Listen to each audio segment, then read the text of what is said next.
In a minute, but we'll go to the back row. Yeah. Yeah. So my question is, do you guys still plan to vote on the infrastructure bill on September 27th? And if not, how long are you willing to wait? Well, it's my understanding that Leader Hoyer has indicated that the 27th is the target date that we are working toward. I got to follow up on that. It wasn't just an understanding. I mean, there was a promise that the speaker made to some of your moderates that a vote by the 27th would happen. So how confident are you that that vote will happen by that date as it was promised, and will that infrastructure bill pass? Yeah, I said it was my understanding that this, We have a slightly different but understanding. my understanding that the majority leader had indicated we are moving toward the 27th, and the plan is to hold to that agreement.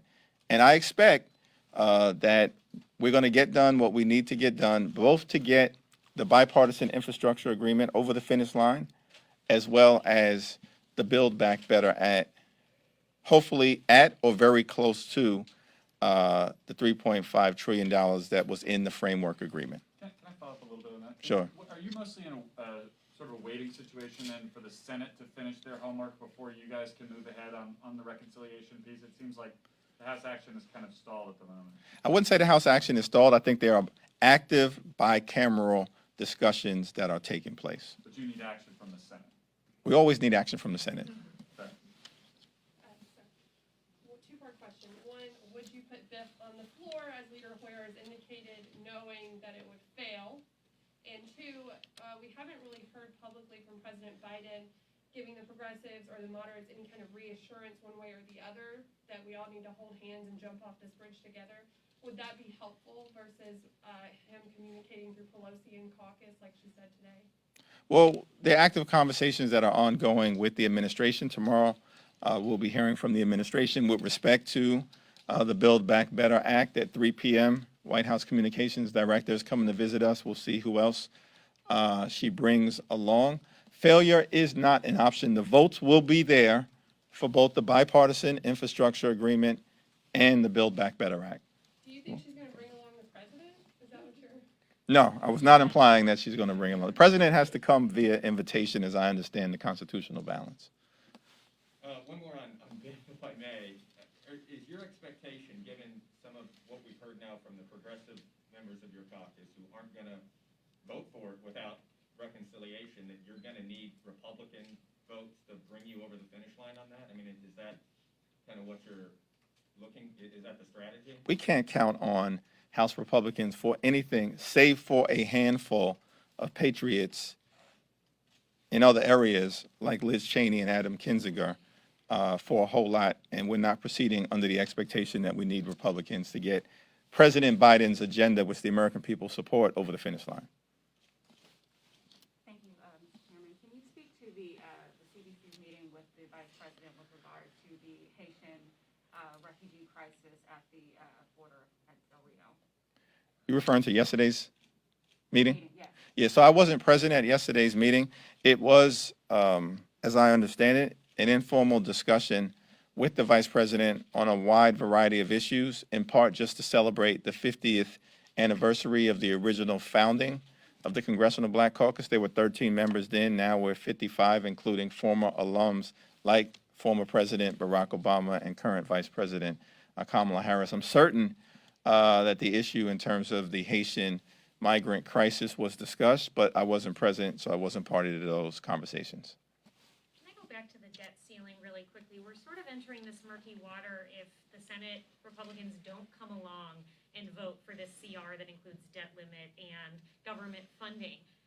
Markets are going to start reacting if some people would argue they have already. Are you worried about the financial implications of not having a clean CR and then thus the debt ceiling? Are you worried about what that does to your Democratic members? Are you going to be blamed for this in the end?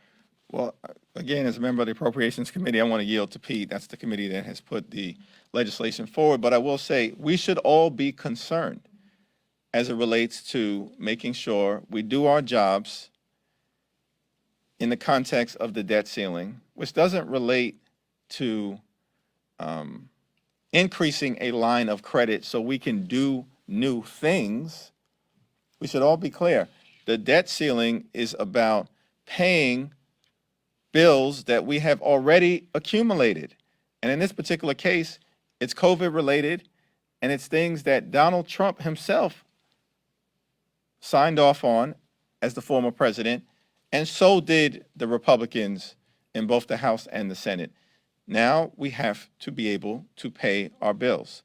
And in order to do that, we have to acquire some additional debt because it was an extraordinary moment, a once-in-a-century pandemic.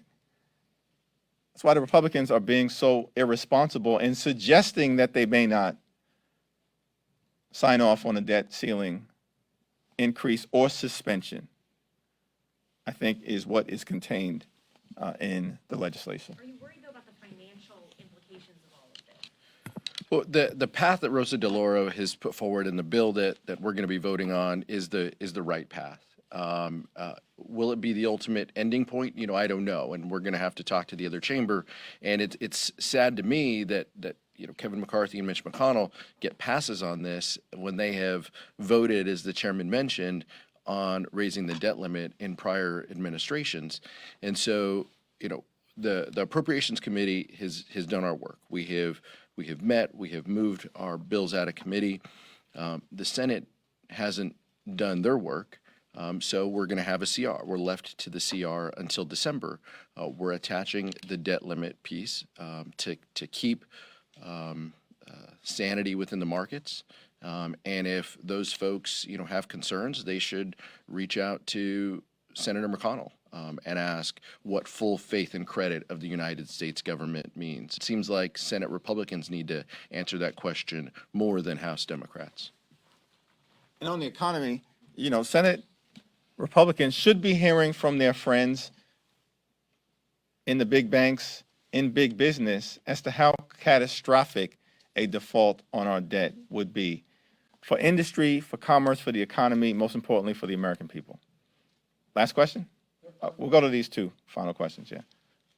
Yeah, their argument is you guys can do it in reconciliation, you can still do it in reconciliation, and you should do it in reconciliation where you can pass it on your own as you can, you know, control the House, Senate, and the presidency. How do you, when do you think you'll probably move to that solution? This is part of their constitutional responsibility to protect the full faith and credit of the United States of America. Did we ever argue that they should just do it in reconciliation when we did it 3 times because it was the right thing to do? The debt ceiling is not about politics. It's about our responsibility to the American people, to the economy, and to the Constitution. Last question. Thank you, Chair. So if the reconciliation bill isn't ready by Monday, or if it's at a number that's lower than what progressives could find tenable, but you still want to hold a vote on the bipartisan bill, will Democratic leadership just encourage progressives to vote for the bipartisan bill anyway, even if the reconciliation bill isn't ready? Well, 6 days is an eternity in this place. And we're going to get this done. We always do. Because at the end of the day, what motivates us, Democrats across the ideological spectrum, is delivering for the people. And this is the president's agenda, Build Back Better. He promised that he would undertake this transformational effort to the American people. And we are going to make sure that that promise is kept. In terms of the discussions that will take place over the next few days, you all know House Democrats are an enthusiastic group. We're not bashful. But we're a coalition, not a cult. And so we embrace the fact that people have different ideas and perspectives.